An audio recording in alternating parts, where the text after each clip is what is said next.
Hi, my name is Mirko, and we are in Greece traveling on archaeological sites, and we are here at Delphi, the navel of the world.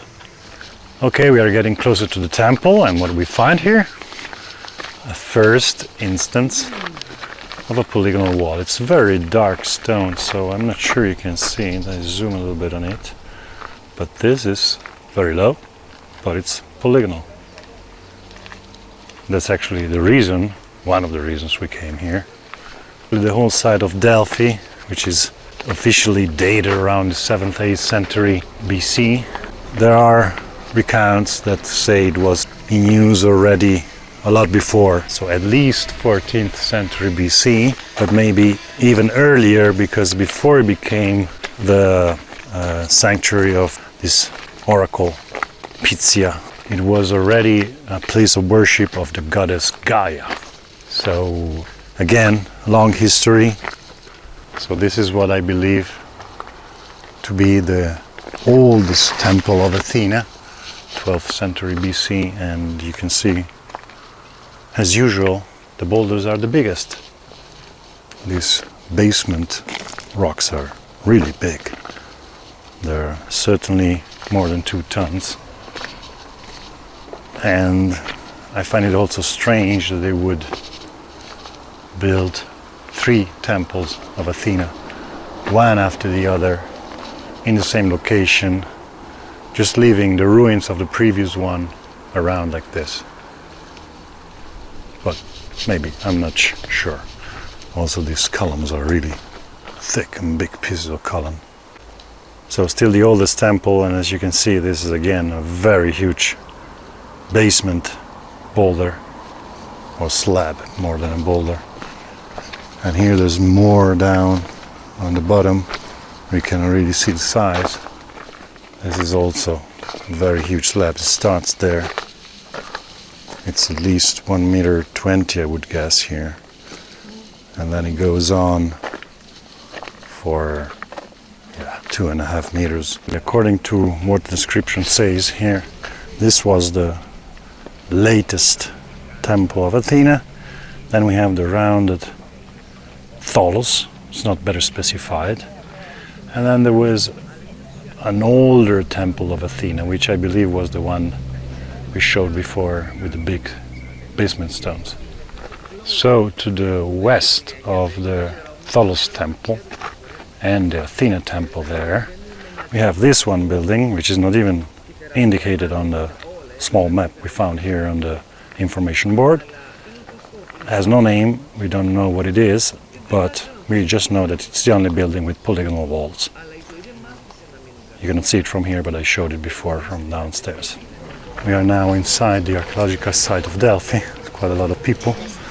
I just want to show you this first wall, which is clearly polygonal. And then on the ground you have a lot of stones which are square type, and in other places you have smaller stones with mortar. So feeling is that again this place was used and reused, but we know that from the history of the place.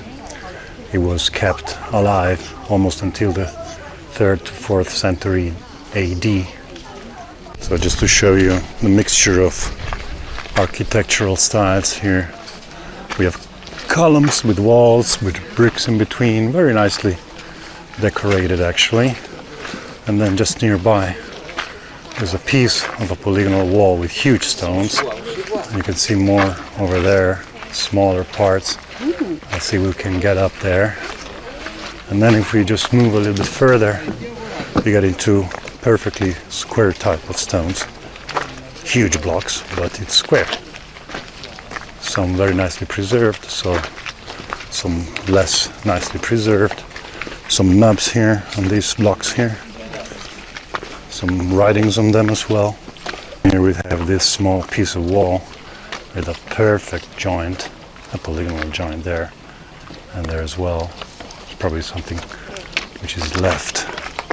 And on the other side, I think partly reconstructed stuff.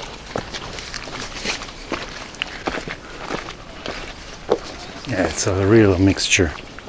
But if this place has been used as a place of worship for at least 2,000 years, it's quite obvious. We start to see the first time here this style with rounded shapes in the polygonal wall instead of always straight. So here on this square wall we have a few nice knobs protruding from the surface. So back there, we cannot go there, but you can see a very nice polygonal wall, a piece of it, and then it goes on up the hill. And here we have another one. It's quite a nice one. Over there another one, but we should be able to get closer to that one. And this is the omphalos, so the navel of the world.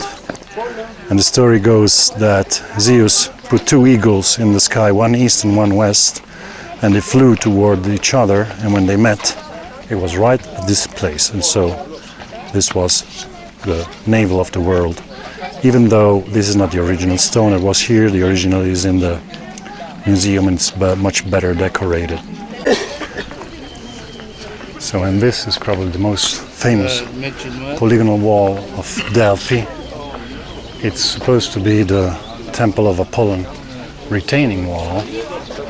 What is really interesting about this place is the way the stones are made. You see there, usually we saw stones with some polygonal shape and straight sides, whereas here the stones are rounded, even though they are nicely adapted one to the other, but they are rounded, they are not straight lines, not all of them at least.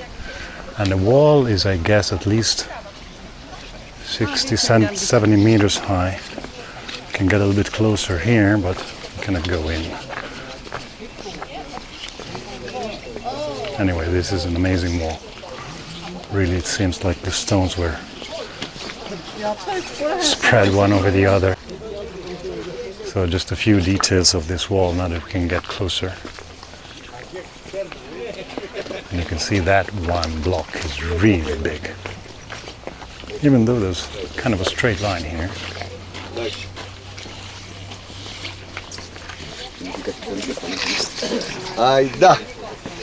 And there's even writings on them.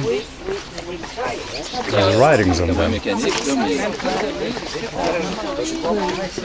And this wall, differently from all the others we saw here, polygonal walls here, this wall is flat. There's no convex part in the center, no protruding part. So from the main wall we just saw here, we have the angle always of this retaining wall, or apparently retaining wall.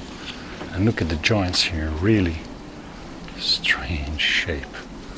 Really rounded joints, very smooth shape. Look at this one.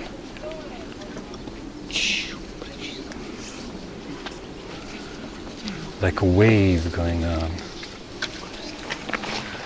So even though it's not really the goal of our visit in Greece this year, but it's still impressive what is left of this temple. Columns are really big, made of fat chunks of stone, all very nicely preserved. There's not many left, but it's still an impressive building, must have been an impressive building. So here we have what is left of the temple of Apollon, and here on the walkway up, I guess to the theater, there's another small piece of polygonal wall. And there is one stone, I don't know if you can see it, just right below the third cypress, which is an incredibly strange shape. So here we have sections of the columns of the temple. I just want to point out the size of these sections. I mean, this was a huge column, over a meter in width, in diameter. Makes you think if this stuff was original classical Greek or from a previous Greek population, which is what I'm gonna look into in my documentary, but it's still in its first planning. So this is the upper part of the wall we saw right at the beginning, and you can see there are some chunks of the wall which are polygonal. So there was a wall going up from the base of the site, and it was all polygonal. With the polygonal wall, which is the strangely shaped stone I showed you before, is polygonals on the inside. Here there's a water drainage system, square walls in the background, and another little piece of polygonal wall. So here we have the theater, which is actually quite small compared to other theaters we've seen before, and of course we cannot enter here. But what is amazing here is this big stone here. Deborah is gonna go nearby just to show you how big it is. It's, yeah, more than 2 meters, 2.5 meters by 2 meters by 50 centimeters. I'll make a quick calculation. So I calculated 1 meter 80 by 2.5 meters by 50 centimeters. That makes about 5.5 tons, this single block. It's broken today, but it certainly was one piece back in the past. So that's the temple of Apollon from above.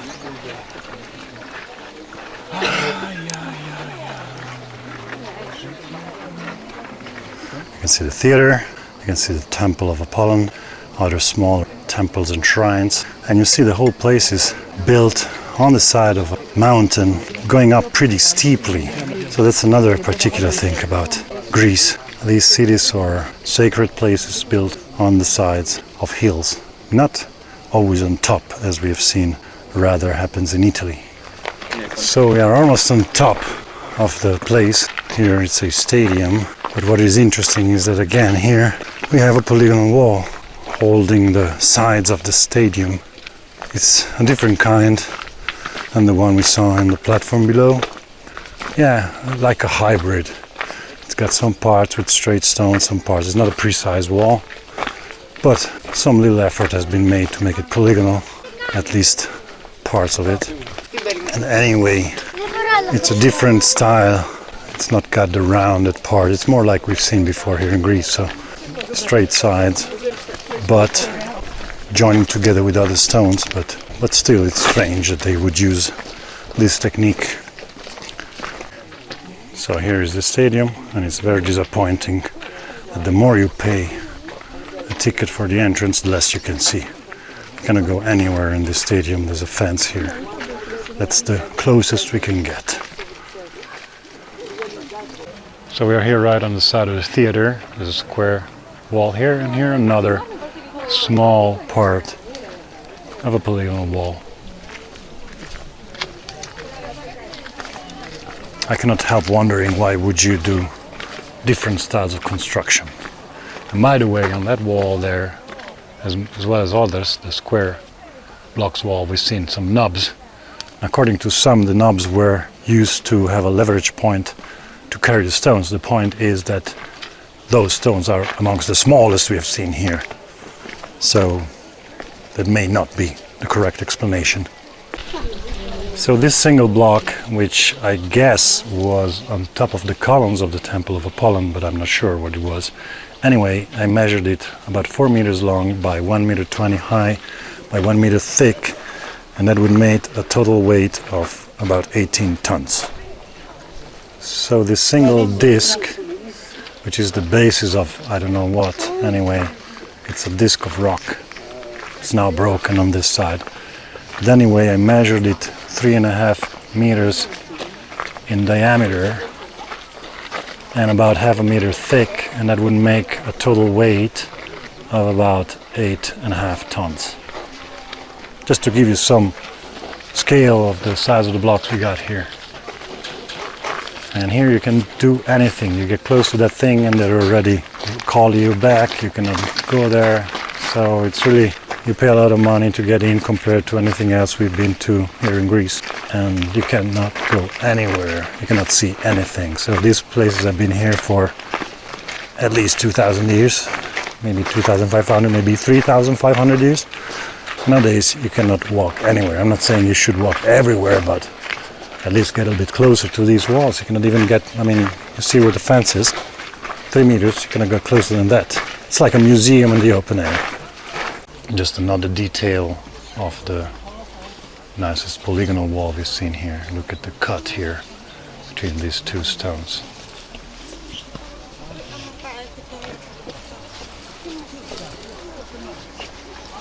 So another detail of this amazing wall, I don't know if you can see it, but there's parts where it's been bas-relieved in some kind of square-shaped tablets with writings on them, and it's just one after the other. Amazing wall. Completely different style than anything I've seen so far, both in Italy or in Greece. So it's a little bit hard for me to concentrate here because there's so many people passing by. But anyway, there's still along this polygonal wall, just to see where we are. And here you have these inscriptions. You can see them. I hope the camera keeps its focus. And they're everywhere. Here there are more. The whole stone, and many of these stones, not all of them, but many of these stones have inscriptions in them.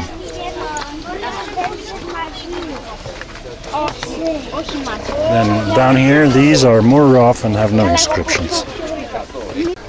So we are slowly approaching the exit of the site of Delphi. You walk up the mountain, then you walk down. And to get things together, we have this site here on the side of a hill, of a mountain. Actually, there's pretty high cliffs here in the background, which, at least according to official chronology, has at least been used since the 14th century BC. It's been a sacred place for ancient people, first to the goddess of Gaia, then there was the Pythia or Pythia, I don't know how to call that in English, so the oracle, where all the Greek people would come to ask for advice, or especially Greek kings. So actually I was thinking before, the most powerful person in all of Greece, because he was advising everyone. And we have various types of construction, a lot of shrines, there's a stadium, there's a theater, there's at least one temple you've seen in the morning. Other temples to Athena, this is a temple to Apollon. And on the construction side we see huge blocks of any kind, from polygonal blocks, various styles of polygonal blocks. We've seen the rounded style, we've seen the more straight line style, we've seen square blocks, we've seen small stones, we've seen bricks, so everything. And yeah, it's just food for thought. What was the origin of this place? Why was it placed in such not an easy accessible area? Because you can see the mountains in the background. It's quite a rough mountainous area here. It's on the southern slopes of Mount Parnassus, which is today's a famous ski resort. And yeah, that's about it. We wanted to visit this place, which is called the Treasury of Minyas. Oh, there's still some carvings up here. Beautiful. We have 1, 2, 3, 4 meters wide.